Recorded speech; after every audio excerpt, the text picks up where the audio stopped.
धन्यवाद पिता परमेश्वर, धन्यवाद गुरु यीशु मसीह। परमेश्वर की आज्ञा को माना करे ताकि हमारा जीवन क्या रहे, फलवंत रहे। अपने पड़ोसी से अपने समान प्रेम करे, उसके दुख को अपना दुख समझे, उसकी गरीबी को ये समझे कि मैं भी गरीब हो गया हूँ, मेरे पड़ोसी मेरा बगल वाला व्यक्ति है तो मैं भी, उसका दर्द, सामने वाला दर्द समझ लो कि मुझे दर्द है। हालेलुया, धन्यवाद परमेश्वर। व्यवस्था 11 का 9 से 12 खोलेंगे। हमें पता है परमेश्वर ने हमें सब कुछ सिखा दिया, अब हमें किसी से पूछने की जरूरत नहीं है, हमें सब कुछ परमेश्वर ने बताया। और लिखा है शुद्ध और अशुद्ध पशु, मांसाहारी खा सकते हैं। परमेश्वर की ओर से जो कोई मांस खाता है, मछली खाता है तो उसे तुच्छ न जाने, ये ना सोचे कि यह पवित्र है। आप ना खाएं, ये आपकी वो है, इसमें कुछ नहीं होता। नहीं खाएंगे ना से लाभ होगा, खाएंगे भी, इससे कोई हानि नहीं। जो खाता है उसको तुच्छ ना जाने, उनकी चॉइस है। जैसे आपकी चॉइस होती है, कुछ लोगों को दूध नहीं पसंद है, हाँ, जो दूध पीता है तो हम उससे नफरत करें, ऐसा होता है क्या कभी? अच्छा, वो बैगन की सब्जी नहीं खाता है और हम खाते हैं तो उससे नफरत करें, ऐसा नहीं होता है ना। तो ये मांस खाना, ये चॉइस है शरीर की, अब शरीर क्या इच्छा मांगती है। अशुद्ध व्यक्ति तब होता है जब उसके मन में अशुद्ध भरी है, बुरे बुरे विचार भरे हुए, व्यभिचार भरे हुए। इतना मांस और नहीं खाया जाता, परमेश्वर की मना, वो पहले बता दिया कि कौन सा खाना चाहिए कौन सा नहीं खाना चाहिए। दुनिया में आप देखते होंगे चीन उन में तो सांप भी खा लेते, मगर परमेश्वर ये सबको मना किया है। ऐसा उसकी ओर से नहीं, सुअर उअर ये सब परमेश्वर की ओर से नहीं। जो मांस में है तो मांस मांगेगा ही। जैसे यहाँ लिखा है, हम इन वचनों से आत्मा में सीखेंगे, इसका मतलब क्या है? मैं इस बारे में बात नहीं करने वाली हूँ कि ये खाओ कि ना खाओ, वचन से बात करेंगे। यहाँ लिखा है, फिर जितने जल जंतु हैं उनमें से तुम इन्हें खा सकते हो, अर्थात समुद्र या नदियों के जल जंतुओं में से जिनों के पंख और चोंयटे होते हैं, फल होते हैं, उन्हें खा सकते हो। जलचरी प्राणियों में से जितने जीवधारी बिना पंख और चोंयटे, चोंयटे पंख होता है जिनमें शल्क बना होता है, वो चीज अशुद्ध होता है। ये दोनों चीज, शल्क क्या, ऊपरी चमड़ी, जैसे सांप में आप देखते हैं ना, ऊपरी चमड़ी उसकी उभरी हुई रहती है, वो अशुद्ध है। पहचान उसकी क्या है? चोंयटे के समुद्र या नदियों में रहते हुए सब तुम्हारे लिए घृणित है, ये तुम्हारे लिए घृणित है ठहरे, क्योंकि वो घृणित है और तुम्हारे लिए वो ठहरे भी। उनके मांस में से कुछ ना खाना और उनकी लोथों को अशुद्ध न जानना। जल में जिस किसी जंतु के पंख चोंयटे नहीं, वह तुम्हारे लिए अशुद्ध है। मछलियों के पंख होते हैं, इसका मतलब क्या है? इस वचन से समझेंगे। यहाँ लिखा है, जलचरी प्राणियों में से जितने जीवधारी बिना पंख और चोंयटे के समुद्र या नदियों में रहते हुए सब तुम्हारे लिए घृणित है। जो अशुद्ध है, जो चीज गंदा है, तो आप ये नहीं कहते हो कि वो खा सकते हो, नहीं खा सकते क्योंकि वो गंदा है अपने आप, तो तुम्हारे लिए घृणित ठहरे। तो यीशु ने इस वचन से क्या समझाया है?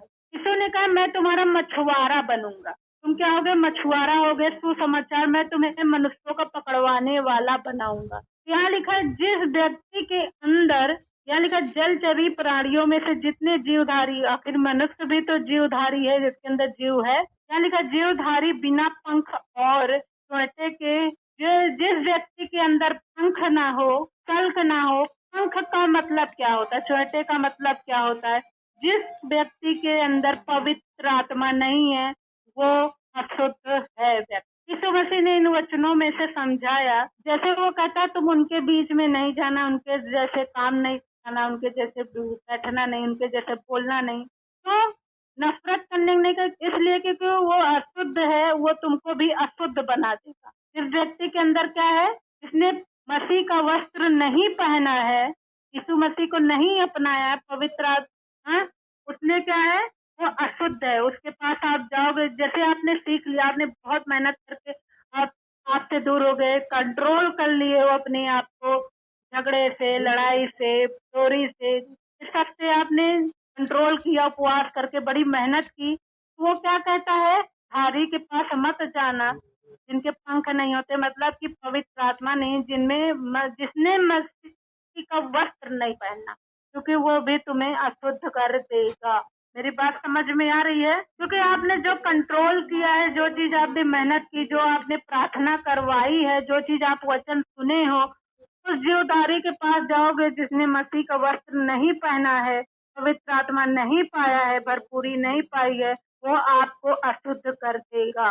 ना उनसे रिश्ता रखना, ना लगाव रखना, क्योंकि तुम्हारा जो तुम पर प्रार्थना हुई है, जो तुम्हारे लिए भविष्यवाणी हुई है, वो क्या कर देंगे? खराब कर देंगे। आप फिर कहोगे क्या ऐसी गलती हो गई, क्या हो गया कि ये चीज नहीं हो रहा? क्यों?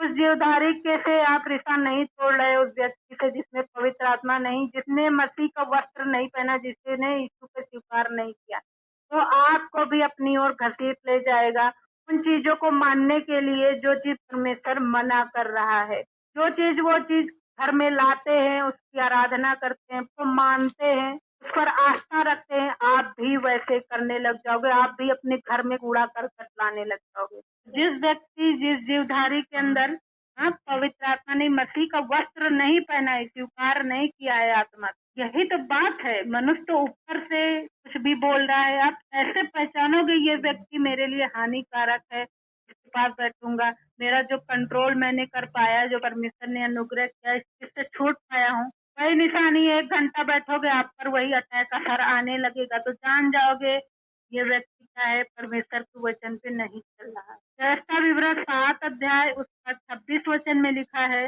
और कोई घृणित वस्तु अपने घर में ना ले आना, नहीं तो तू भी उसके समान नष्ट हो जाने की वस्तु ठहरेगा। घृणित बहुत से चीज हो सकते हैं, अपने घर में लेके चले आप जो पीड़ित है, या अपने जीवन में घर में भी नहीं लाना है। वो वस्तु भी हो सकती है, तो कोई बात भी हो सकती है। आप अपने घर में देखो, ऐसी कोई चीज नहीं है जो खुदा की ओर से रखी नहीं गई है, जो दुष्ट ने रखी है, जो दूसरे व्यक्ति ने रखा, जादू टोने की चीज। और कोई घृणित वस्तु अपने घर में ना ले आना, नहीं तो तू भी उसके समान नष्ट हो जाने की वस्तु ठहरेगा। अगर वो भी तो सोने के सिक्के ला रहा है और उसमें दूसरे देवता की मोहर छपी है, चित्र बना है, कहोगे अरे ये तो मुझे गिफ्ट में मिला है क्योंकि ये सोना है, तो वो वस्तु जैसे नाश तो होगी, आप भी उसी के साथ क्या हो जाओगे?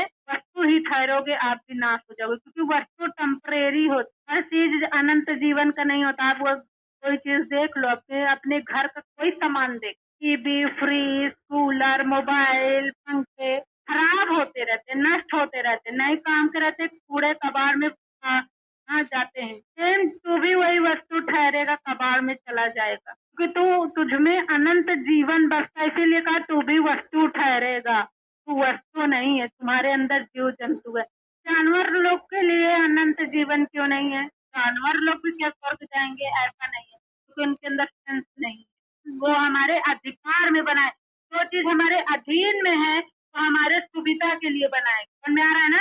हमारे कामों के लिए बनाया गया है। सिर्फ मनुष्य का ही जो जीवन है वो अनंत जीवन स्वर्ग के लिए बनाया है, जो जंतु के लिए नहीं, वो हमारे लिए बनाया गया, हमारे सुविधा के लिए बनाया।